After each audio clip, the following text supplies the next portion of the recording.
Welcome back, everybody, on this Friday morning. You know, can you say that one more time? I just like that sound of the word. Friday morning. Yeah. Welcome back or goodbye. That's what we can't wait for to start the weekend. They all kind of go together real nicely, don't they? Yeah. And Mark Stroh here to add some sunshine to that. You've been...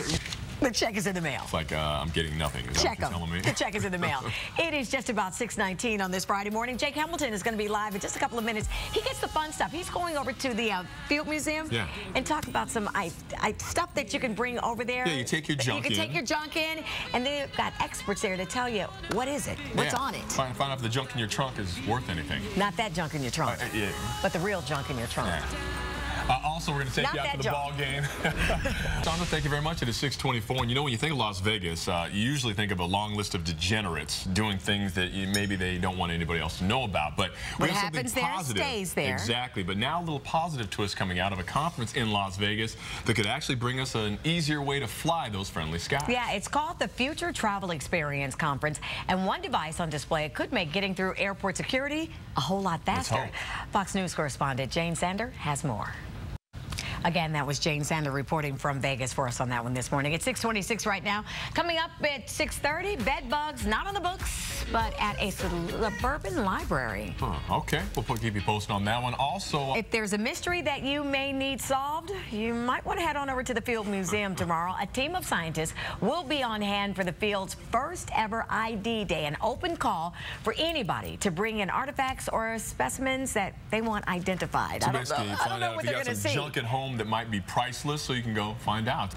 All right, yeah, so that's the important update. While the investigation is going on, you say there are delays out at O'Hare right now that you know of, at least up until an hour, and the same thing going on out at Midway? Correct, yeah, because no one is allowed back into the building just yet, so there's no one to do air traffic control. All right, thank you so much. All right, appreciate that, Sandra. Up next, we can tell you about some Hollywood heavyweights arriving in Italy this weekend for a big-time event. We'll be right back, everybody.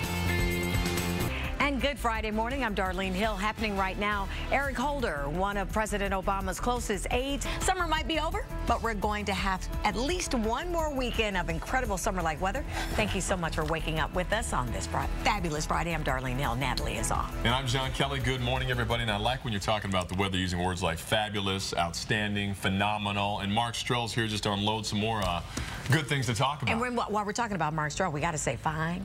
Ooh. 6:32 right here on Good Day Chicago. And back in the day, if a kid was really smart, you'd call him one of those bookworms. Well, now we're talking about something that's not so pleasant at the library, an infestation of bed bugs, and this one causing the Chicago Ridge Public Library to shut its doors for 2 days. It's reopening this morning, but these types of problems are a lot more common than you might think. Fox 32's Joni Lum is live in Chicago. Thank you, Joni. It's 6:33 right now. For the second time this week, a Lake County school district has authorized a strike by its teachers.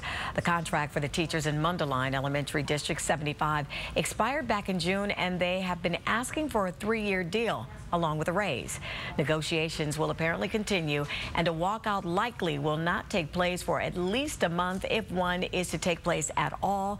Teachers in Waukegan Unit District 60 plan to strike next week if an agreement there cannot be reached. The last time the Green Bay Packers visited Soldier Field, a last-minute touchdown sent the Packers to the playoffs and sent the Bears into hibernation. Yeah, that was a painful one to stomach, but maybe a little redemption this weekend. Bears quarterback Jay Cutler, safe to say not exactly stellar against the rival Cheeseheads from up north. For the record, Cutler's record against the Packers, 1 win, 8 losses. And how about this? The two teams have played 188 times since 1921. Yeah, that's good stuff. Happening here, though. Number 1 for a lot of people. And something very similar to that will happen here Sunday, as you said, for Paul Konerko over at the White Sox Stadium. So it is just about 6:40 on this Friday. Lauren Simonetti will be along from New York in just a couple of minutes to talk about the prices at the pump going down.